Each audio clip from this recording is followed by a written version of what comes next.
പ്രണയശലഭങ്ങൾ ഭാഗം 34. നീ ഭാഗ്യമുള്ള പെൺകുട്ടിയാണ് ഗൗരി. ആദിത്യൻ നിന്നെ ഒരുപാട് സ്നേഹിക്കുന്നുണ്ട്. പക്ഷേ നീ ആ സ്നേഹം തിരിച്ചറിയാതെ എവിടേക്കോ ഓടിമറിഞ്ഞു. ഇങ്ങനെ എല്ലാവരെയും ഒരുപോലെ വിഷമിപ്പിച്ചുകൊണ്ട് നീ എവിടെയാണ് ഗൗരി ഒളിച്ചിരിക്കുന്നത്? കാറ്റിൽ പാറിപ്പറന്നു വന്ന നേരിയ കർട്ടൻ തുണിയുടെ ലാളന ഗൗരിയുടെ ഛായാചിത്രത്തിന് മേലെ പതിയെ ഊർന്ന് പിൻവലിഞ്ഞു. കണ്ണു തുടച്ച് മുറിക്കകത്തു നിന്നും ഇറങ്ങിപ്പോകുന്ന ഡാഡിയെ അവൻ മറഞ്ഞു നിന്നാണ് നോക്കിയത്. ഡാഡിയും മിത്രയും തമ്മിലുള്ള സംസാരം കേട്ടിട്ടും അവർക്കിടയിലേക്ക് കയറി ചെല്ലാതെ മനഃപൂർവ്വം അവൻ മാറി നിൽക്കുകയായിരുന്നു.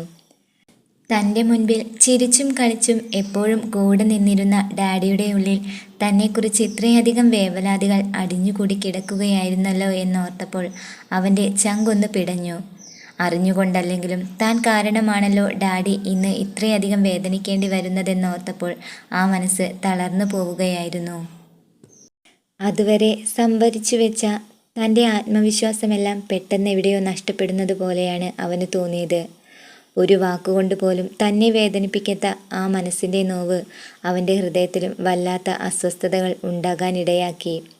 എവിടെയും എത്തിപ്പെടാത്ത ചിന്തകൾ അവനെ കീഴ്പ്പെടുത്താൻ ശ്രമിക്കുമ്പോൾ ആ മനസ്സും ശരീരവും നിയന്ത്രിച്ചു നിർത്താൻ കഴിയാത്തതുപോലെ അവൻ പ്രയാസപ്പെട്ടു. ആരുടെയും അനുവാദത്തിന് കാത്തു നിൽക്കാതെ ആരോടും ഒന്നും പറയാതെ പുറത്തു നിർത്തിയിട്ടിരുന്ന അവൻ്റെ വാഹനങ്ങളിൽ ഒന്നെടുത്തുകൊണ്ടവൻ ലക്ഷ്യമില്ലാതെ എന്നോണം ഓടിച്ചുപോയി. നിറഞ്ഞ കുപ്പികളും കാലിക്കുപ്പികളും അലക്ഷ്യമായി വീണുകിടക്കുന്ന ചിക്കൻ കാലുകളുടെ അവശിഷ്ടങ്ങളും ഗ്ലാസുകളും നിറഞ്ഞ ടേബിളിനു ചുറ്റും പല വിധത്തിലുള്ള ആളുകൾ കൂടിയിരുന്ന് ചർച്ചകളും പൊട്ടിച്ചിരികളും കഥകളും പുലമ്പിയിരിക്കുമ്പോൾ മറ്റൊരു ടേബിളിന് മുന്നിൽ കണ്ണു മിഴിക്കാൻ പോലും ആകാതെ കൈവിറച്ചുകൊണ്ട് ചുണ്ടിനടുത്തേക്ക് മദ്യമൊഴിച്ച ഗ്ലാസിനെ അടുപ്പിക്കാൻ ശ്രമിക്കുകയായിരുന്നു ആദിത്യൻ.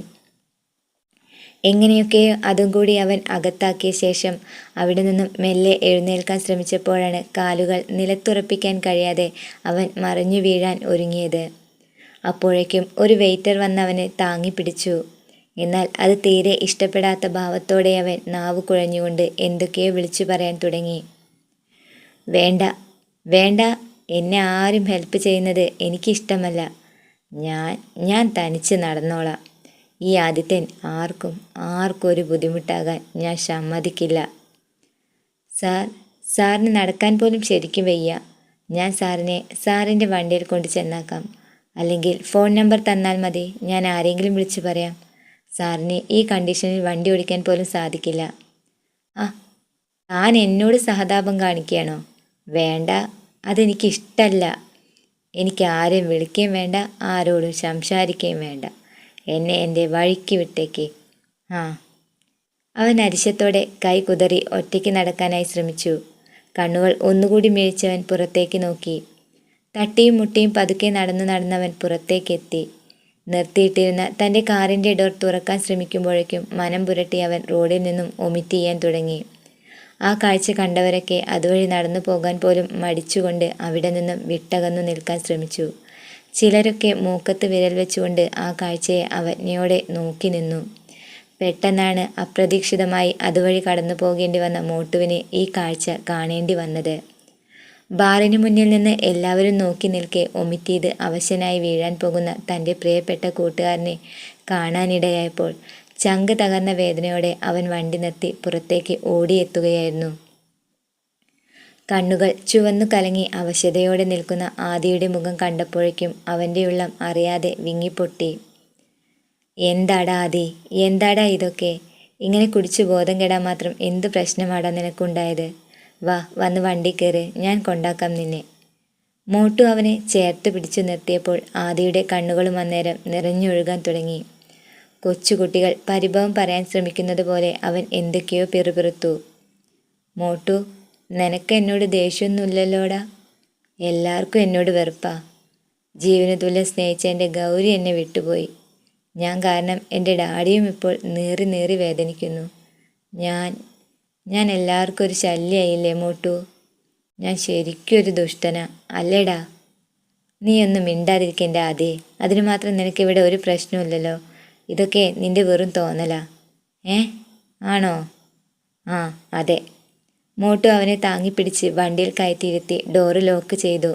അതിനുശേഷം ഡ്രൈവിംഗ് സീറ്റിലേക്ക് അവൻ ചെന്നിരുന്ന് വണ്ടി പതുക്കെ സ്റ്റാർട്ട് ചെയ്ത് മുന്നോട്ടെടുത്തു. അതുവരെ കാഴ്ചക്കാരെ പോലെ ചുറ്റും കൂടി നിന്നവരെല്ലാം പിന്നെ പല വഴിക്ക് മടങ്ങിപ്പോവുകയും ചെയ്തു. അല്പസമയം അവിടെ അരങ്ങേറിയിരുന്ന രംഗങ്ങളെല്ലാം ഒരു ഞെട്ടലോടെ വീക്ഷിച്ചുകൊണ്ടൊരാൾ തൊട്ടപ്പുറത്ത് തന്നെ മാറി നിൽക്കുന്നുണ്ടായിരുന്നു. കോളേജിൽ നിന്ന് ഇറങ്ങിയ ശേഷം അവൾ ആദ്യമായാണ് ആദിത്യനെ കാണുന്നത്.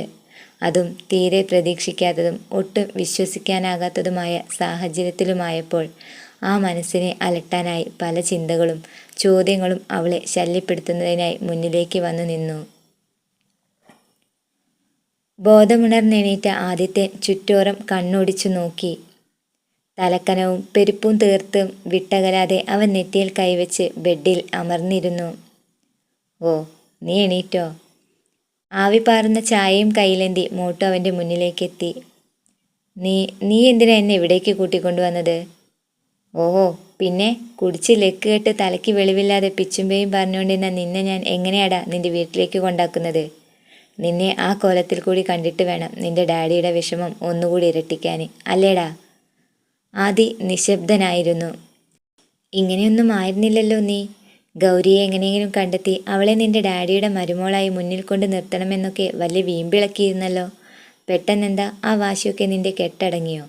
അതോ ഇനി കാലാകാലം അവളെയും ഓർത്ത് നിന്റെ ഡാഡിയെ സങ്കടക്കടലിലേക്ക് തള്ളിവിടാനാണോ നിന്റെ ശ്രമം?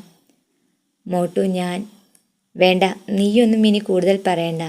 ഒന്നുകിൽ എങ്ങനെയെങ്കിലും ഗൗരിയെ കണ്ടുപിടിച്ച് നിന്റെ സ്വന്തമാക്കാൻ നോക്ക്. അല്ലെങ്കിൽ നിന്റെ ഡാഡിക്ക് സന്തോഷവും സമാധാനവും നൽകുന്ന ഒരു ജീവിതം നീ തിരഞ്ഞെടുക്കാൻ ശ്രമിക്കുക. ഇതിലേതെങ്കിലും ഒന്ന് നീ സ്വീകരിച്ചേ മതിയാകൂ ആദി.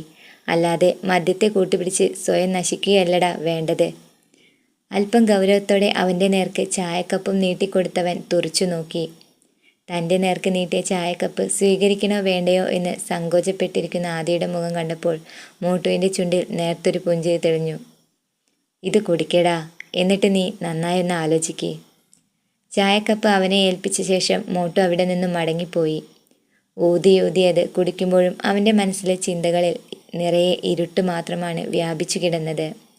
ഗൗരിയെ മറന്നൊരിക്കലും തനിക്ക് ഡാഡിയെ സന്തോഷിപ്പിക്കാനാകില്ലെന്ന സത്യം അവന് നന്നായി അറിയാം. അപ്പോൾ പിന്നെ അവൻ നേത്രങ്ങൾ മുറുക്കിയടച്ചു. ആദിയുടെ വീട്ടുമുറ്റത്ത് നാണുവേട്ടൻ്റെ പരിപാലനത്തിൽ നട്ടുവളർത്തുന്ന പൂന്തോട്ടത്തിൻ്റെ അരികിലായി ചേർത്തിട്ടിരിക്കുന്ന ഇരിപ്പിടത്തിലാണ് മിത്ര ഇരിക്കുന്നത്. അവിടെ നാണുവേട്ടൻ്റെ പ്രവൃത്തികളെയും അധ്വാനത്തെയുമെല്ലാം കൗതുകത്തോടെ അവൾ വീക്ഷിക്കുകയായിരുന്നു. അതിനിടയിലാണ് അവർക്ക് മുൻപിലേക്ക് അപ്രതീക്ഷിതമായി ഒരു പെൺകുട്ടി സ്കൂട്ടി ഓടിച്ചെത്തിയത്. രണ്ടുപേരും അതിശയത്തോടെ അവളെ ഒന്ന് നോക്കി. തലയിൽ ധരിച്ചിരുന്ന ഹെൽമെറ്റ് ഊരിവെച്ച ശേഷം അവൾ അവരുടെ അടുത്തേക്ക് പതിയെ നടന്നെത്തി. ഇത് ആദിത്യൻ്റെ വീടല്ലേ? അതെ, നിങ്ങളാരാ? മിത്ര സംശയത്തോടെ എഴുന്നേറ്റ് നിന്ന് ചോദിച്ചു. ഞാനും ആദ്യം ഡിഗ്രിക്ക് ഒരുമിച്ചായിരുന്നു. ഞങ്ങൾ ക്ലാസ്മേറ്റ്സ് ആയിരുന്നു. എൻ്റെ പേര് നയന. അങ്ങനെ പറഞ്ഞാൽ ആദ്യം അറിയും. ആ പേര് കേൾക്കേണ്ട താമസമേ ഉണ്ടായുള്ളൂ. മിത്രയുടെ കൈകൾക്ക് അവളുടെ ദേഷ്യത്തെ പെട്ടെന്ന് നിയന്ത്രിച്ചു നിർത്താനായില്ല. കൈ നീട്ടി അവളുടെ മുഖത്തേക്ക് മിത്ര ആഞ്ഞടിച്ചു. പ്രതീക്ഷിക്കാതെ തൻ്റെ നേർക്ക് വന്നു കിട്ടിയ അടിയുടെ ചൂടിൽ നയന ഒരു നിമിഷം ഞെട്ടിത്തെറിച്ച് നിന്നുപോയി. യാതൊരു മുഖപരിചയമില്ലാത്ത ഇവൾ എന്തിനു തന്നെ അടിക്കേണ്ടിയിരിക്കുന്നു എന്ന സംശയത്തോടെ നയന അവളെ ഉറ്റുനോക്കി. മിത്രയുടെ ഭാഗത്തു നിന്നും പെട്ടെന്നുണ്ടായ പെരുമാറ്റം കണ്ട് ഒരു നിമിഷം നാണുവേട്ടനും സ്തംഭിച്ചു നിന്നു. എന്താണ് സംഭവിച്ചതെന്നറിയാത്ത മട്ടിലയാൾ നോക്കി നിൽക്കുന്നതിനിടയിലാണ് അവൾ വീണ്ടും കലിതുള്ളി നയനയുടെ നേർക്കടുത്തത്. എന്നെങ്കിലും നിന്നെ ഒന്ന് നേരിൽ കാണണമെന്ന് ഞാൻ ആഗ്രഹിച്ചതാണ്. നിന്നെക്കുറിച്ചുള്ള കഥകൾ കേട്ടപ്പോഴേ നിനക്ക് തരാനായി ഞാൻ കരുതി വെച്ചതാണ് ഈ സമ്മാനം. ഏതായാലും എൻ്റെ ആഗ്രഹം ഇത്ര പെട്ടെന്ന് ഈശ്വരൻ സാധിപ്പിച്ചു തരുമെന്ന് ഞാൻ ഒരിക്കലും കരുതിയില്ല. അപ്പോഴും കവിളിൽ കിട്ടിയ അടിയുടെ അമ്പരപ്പും ചൂടും മാറാതെ നയന അവളുടെ മുഖത്തേക്ക് തന്നെ തുറിച്ചു നോക്കി. കുഞ്ഞ് എന്താ ഈ ചെയ്തത്? വീട്ടിൽ വന്ന ഒരാളോട് ഇങ്ങനെയാണോ പെരുമാറുന്നത്? ഈ കുട്ടി നമ്മുടെ ആദികുഞ്ഞിൻ്റെ ഫ്രണ്ടാണെന്നല്ലേ പറഞ്ഞത്?